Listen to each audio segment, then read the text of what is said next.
Hello everyone, in today's tutorial I will show you how to make this Spidey sense effect from the movie Spider-Man into the Spider-Verse. So I wanted to create this effect ever since I watched the movie couple of days ago. It's a really cool effect and I am basically doing this from memory, so I won't get everything correctly. So as you can see, there is some dashed lines coming and there is this Spidey sense thing around the head, and you can see that the world is changing color, and also you can see that the world is slightly moving back and forth. So yeah, this is the effect. You can also turn off the hue panel. So if I do that,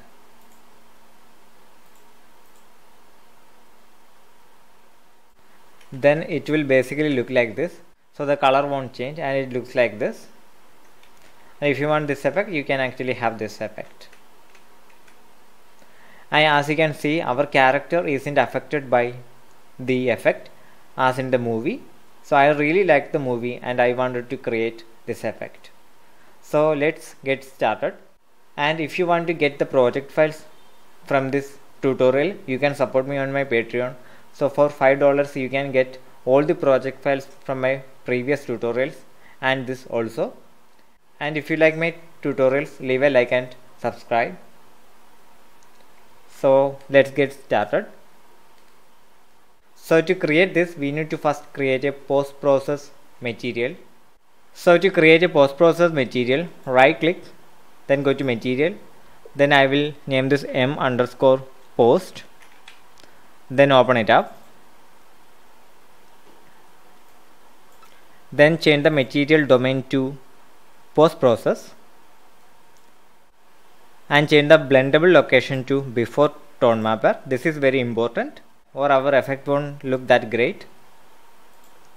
Now I will first create the dashed line effects. So this technique I learned from a blog called blog.dalton.gd. I will leave a link in the description below to that blog. So it has a lot of material tricks and tutorials. I think you will like it, so check that out also. So to create this, we first need to get a noise texture. So I will go to the textures folders of the starter content. Then I will get the Perlin noise texture. Then I will bring that in. Then I will get a texture coordinate node. Then I will get a subtract node and subtract 0.5 from it. So this will make our texture coordinate centered. So now it will look like this. So we have a center point here. Now we need to normalize this. So this will give us lines coming out of the center. And now we will get a panner and we will connect this here and connect this to the UVs. Now you can see that it kind of looks like dashed lines or speed lines coming out from the center.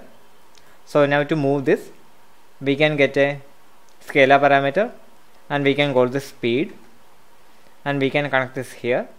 And we will give this a value of 0.2. So now if I connect this to the MSC color and click apply, it will look like this. Now right click, then create a material instance, then find the post process volume and select that, then go to post process material and here, now here press this add icon, then click choose, then go to asset reference, then plug that in like this. So now you can see that it looks like this. So we need a hole in the center. So for that we can get a radial gradient. Then we will get a scalar parameter and we will call this radius. And I will give this a value of 0.4. And I will get another scalar parameter and I will call this density.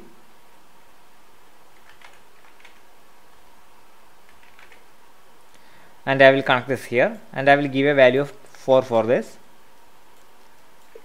Then I will multiply this with this. So now we need to 1 minus this. So we will get a hole in the center. So now we have something like this.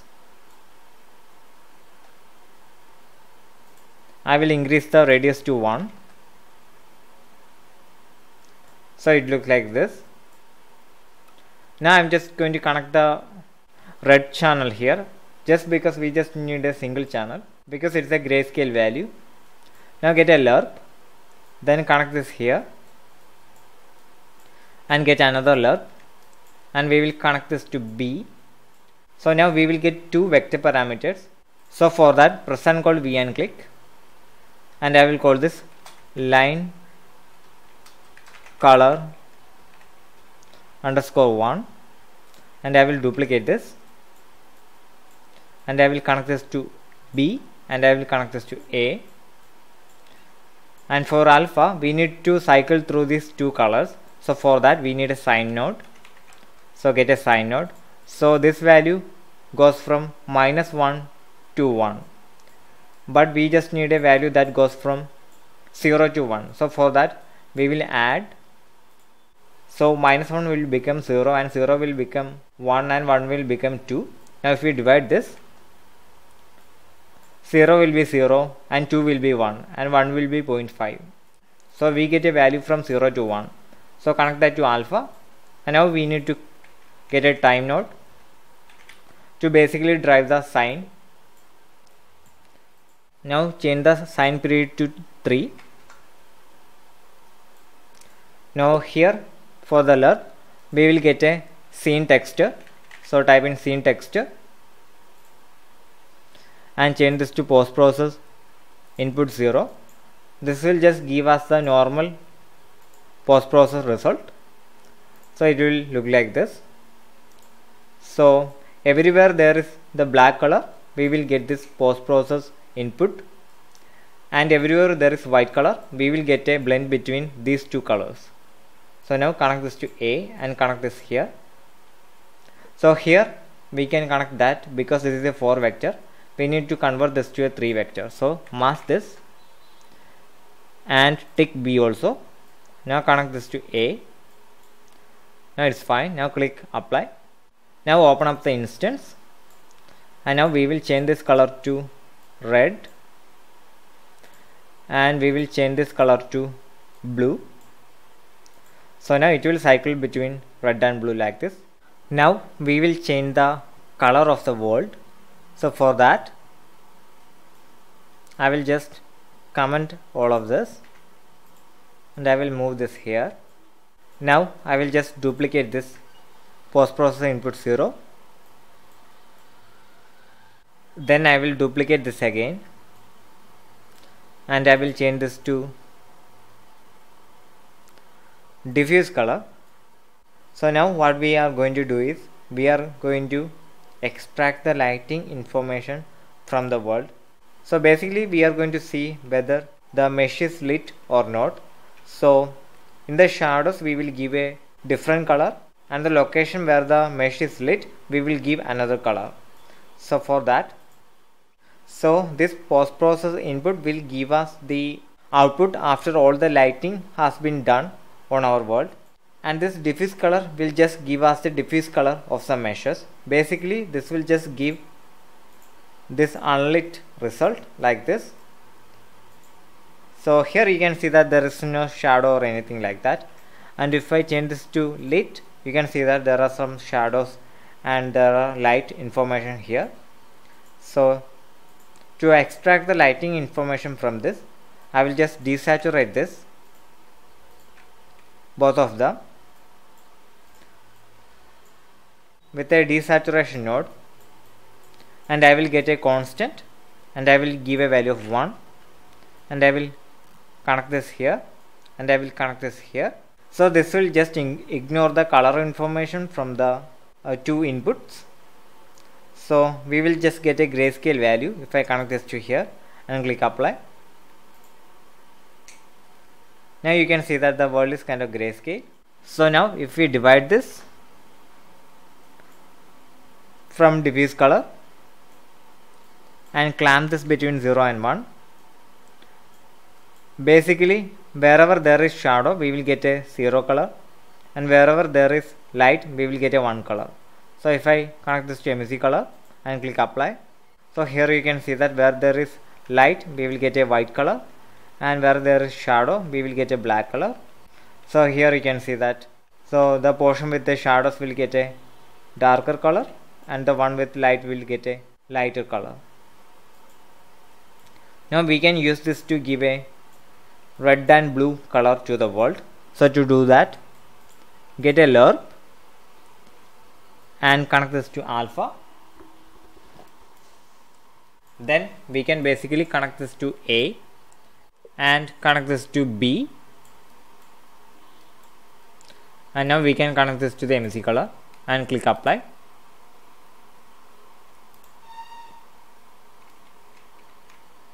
So now it looks like this, but we don't really want this. We want to overlay this color to the world. So to do that, we will just duplicate the post process input, and we will mask this and take the blue. Now get a blend overlay node and connect this here, and connect this here, and connect this to the MZ color. Now click apply. So this is basically what we want. Now if you want to pan this color, we can get a hue shift node. So type in hue shift and connect this to texture and connect this to the MEC color. Then get a time node, then get a sign node and change this value to 15. So it will shift very slowly, and connect this to hue shift. Then click apply. Now you can see that the color is shifting. So now we need to add some depth to our colors. So for that we will just create a sphere mask, and for A we will get a world position node, and we will get a, and for B we will get a camera position node, and for radius I will just create a scalar parameter called radi, because we already have a radius node. So now connect this to radius. Now for hardness I will get a scalar parameter and call this hardness. So basically this will create a sphere from the camera location. So if I connect this to the MC color and click apply, then go to the post process instance and change the hardness to 0.7, and if I start increasing the radius, you can see that there is a sphere forming. So now it looks like this. So basically we are just going to multiply this color value with the 1 minus of this sphere mask. So the meshes that are far away from the camera will have a brighter color, and the ones that are closer to the camera will be darker. Now connect this to blend.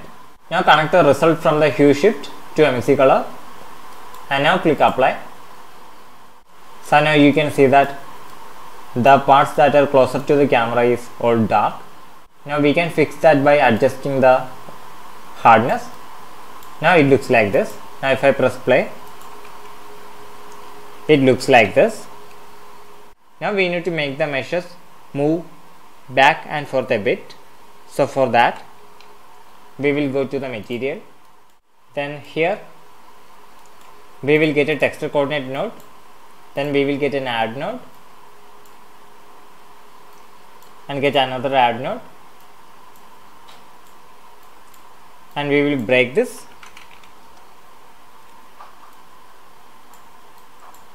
So a texture coordinate has basically two colors, R and G. So we are just going to break both of them apart. So now we basically want to make it shift from left to right. So we are only going to be using the R value, and we are not going to touch the green value. So now get two add nodes and get a time node, then get a sign node and change the value from 1 to 15. So this will give us a slow moving sine wave. So basically it will go from -1, 0 to 1 like that in a wave. So now we will get two multiply nodes, and I will connect this to A, and I will connect this to A of this multiply. Then I will get a scalar node called amplitude. This will basically control the shift amount. Now get another multiply node and connect this here and connect this here, and we are basically going to connect the output from the sphere mass to B and also here, because we need the part that are closer to the camera to move a lot more compared to the portion that are far away from the camera. Now connect this R to add, and here also. Now we need to 1 minus 1 of this, so this will give us the inverse effect. So we will just drag from here and type in 1 minus, and we will connect this to B, and we will connect this to the B of this add. Now we will append both of them together.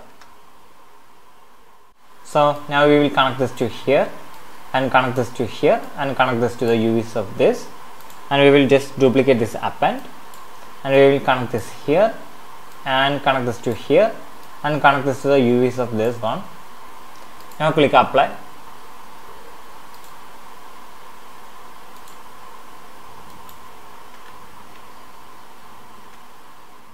I will change this value to 0.05.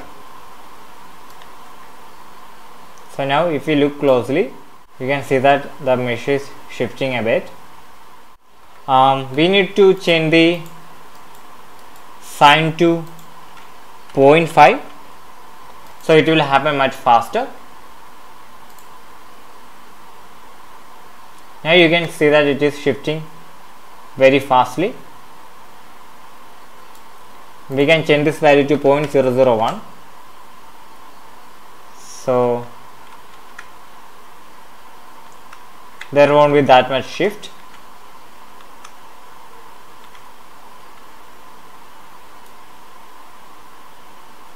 Maybe we can change this value to 0.005. So now you can see that there is a noticeable amount of shift.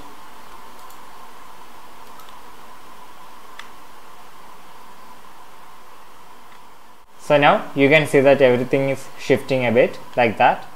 Now we are going to create the particle system for the Spidey sense. So for that you need a wave texture like this. Make sure it tiles, and now I will create a new material. I will call this M_wave.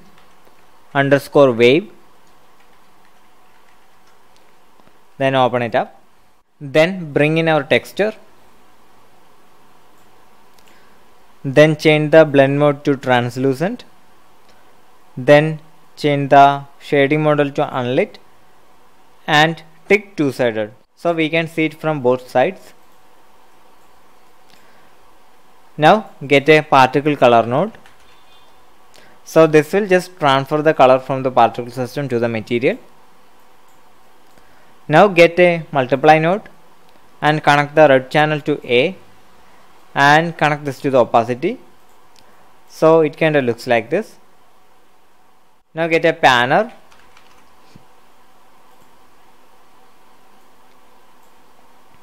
and connect this to the UV. Then give a value of 1 for Y, so it will pan upwards, so it will look like this. So now we need to make it look like in the movie. So to do that, we will get a radial gradient and we will connect this to B. So now you can see that it looks a bit more closer to the movie than before. Now click apply, and now create a particle system. So I will call this P_wave. Then open it up. Then go to record. Then select this material and click this arrow. So now our material will be selected. Now tick use local space so that our particle will move with the emitter and won't lag behind in the world. Now go to emitter loop and change the value to 1. So it happens in loops. And now go to lifetime and change this to constant and give a value of 0. So basically our particle will live forever. Now just delete the initial velocity. So we have a single particle here. Now we can go to spawn and reduce the count to 2. We just need 2. Now we can decrease the size. First I will change this to vector constant. Then I will lock it between x, y and z. Then I will change the value to 12. So now it looks like this. Now I will just delete color overlay and go to color, then initial color, and I will change this to some yellow color like this. Now I will go to location, initial location, and now I will go to rotation, initial rotation, and now we can basically change this to, now go to initial location, then change this to vector constant. Then now we can move this around in space using these values. So I'm just going to move this like this, and I will move this up a bit like this. And now we can rotate this. I will change this to float constant. Then I will change this to negative 0.9. Now I will rotate it even more like this. So this is what we want. Now we can just duplicate this emitter and we can change the rotation to 0. And now we can click this and move this up a bit like this.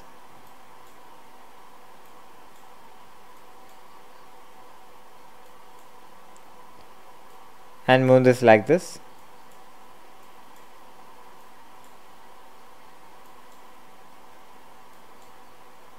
Here.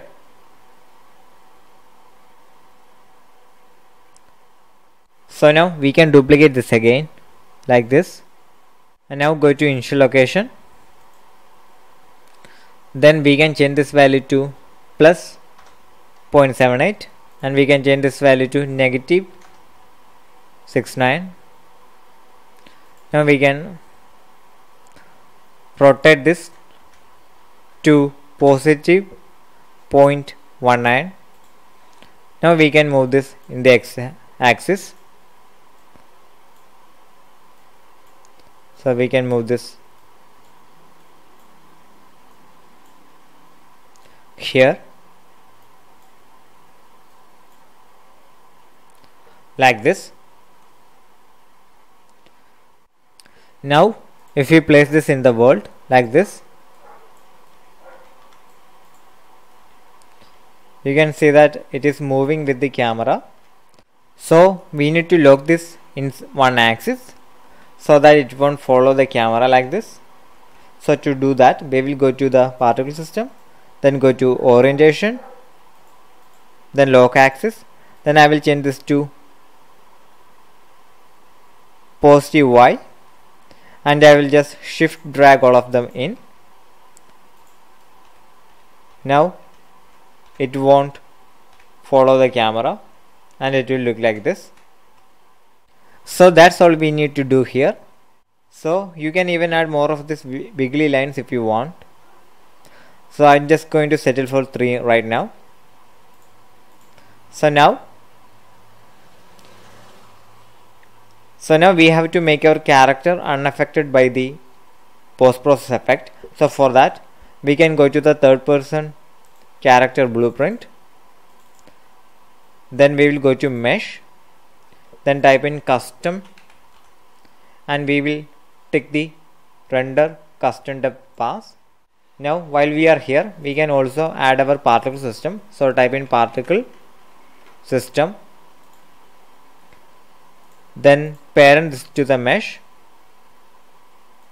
like this, then bring it up here, then select the particle system, and for templates we can get our P-wave particle system and add that in. So now it will look like this. We can place this like this here.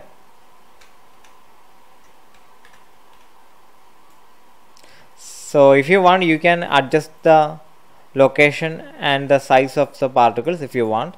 I'm just going to leave it like this.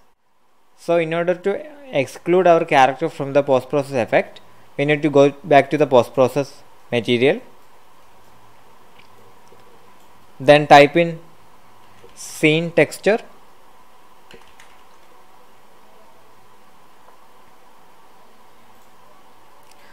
then change this to scene depth,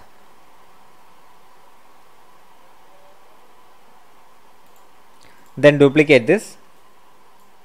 Now change this to custom depth. Now subtract the scene depth from the custom depth and seal this. So this will round all the values to 1. Every value that is not 0. So this will round all the values that is not 0 to the highest integer. Now we will clamp this between 0 and 1. And now if I connect this to the emission color and click apply, and if I hit play, so now you can see that the entire world is white except the skybox and our player. So now with this information we can exclude our character from the post-process effect. So now get a lerp and connect this to alpha and connect this to B, and now duplicate the scene texture and mask this. Tick the blue also. Now change this to post process input 0, then connect this to A and connect this to emission color, then click apply. So there is an error here, so we need to mask this and get only the R channel, because this will give us a 3 vector. We just need a single channel for alpha. Now click apply. So now you can see that our character isn't affected by the post-process effect. Now we need to make our particle system not affected by the post-process effect also. So to do that, we will go to the particle material, this one, then select this, and now type custom depth here and tick this and click apply. Now what we need to do is that we need to go to the third person character, then go to particle system, then type in custom and tick this and click compile. Now you can see that our particle system isn't affected by the post-process input either. So now to make this effect appear when we press a key, we need to make a collection parameter. So for that, right click, then go to materials and textures, then material parameter collection, then type in PC underscore amount, then open it up, then press the plus icon, then I will change the name to amount, then I will go to P-wave and I will press M and connect this here and connect this to opacity, then I will type in collection parameter, then I will change the PC amount parameter, then for parameter name I will select amount and I will connect this to B. So basically now this value is 0, so nothing will appear. So now we can just copy this collection parameter and paste this into our post process material also. So press Ctrl V, then get a lerp and connect this to B, then connect this to the MC color, then connect this to alpha and connect this to A. Now click apply. So now this value is 0, so the A portion will, so now we will only get the A portion because this value is 0, so it will be normal. And if we change this value to 1, we can see our post process effect. So now to control this with a button press, we have to go to the third person character, then go to event graph, then type in E key,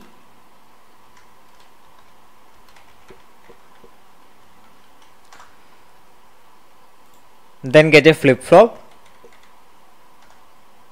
So what happens here is that when we press E first time, A will fire, and then after that if we press E again, B will fire. So now get a timeline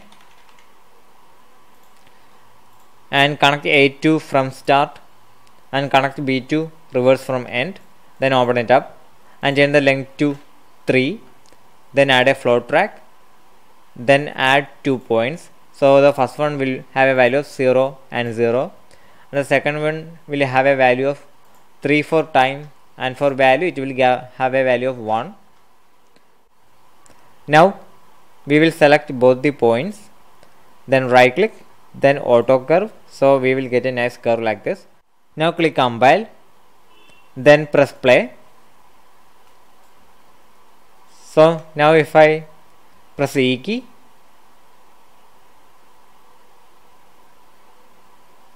so it's not working. So now go back to the event graph, then we will just drag from update, then type in set scalar parameter value, then for the collection asset we will select PC amount, then we will connect this to the parameter value and we will change the parameter name to amount. Now we will click compile and we will open up our PC amount, and I am just going to change this back to 0 so that it will start normal. Now if I press play, and now if I press the E key, you can see that the post process effect is now applied to the world, and if I press E again, it will fade out like that. So there you go guys, that's it for today's tutorial. If you like the tutorial, leave a like and subscribe, and if you want to support my channel, you can check out my Patreon and get the project files from there. Thanks for watching. See you next time.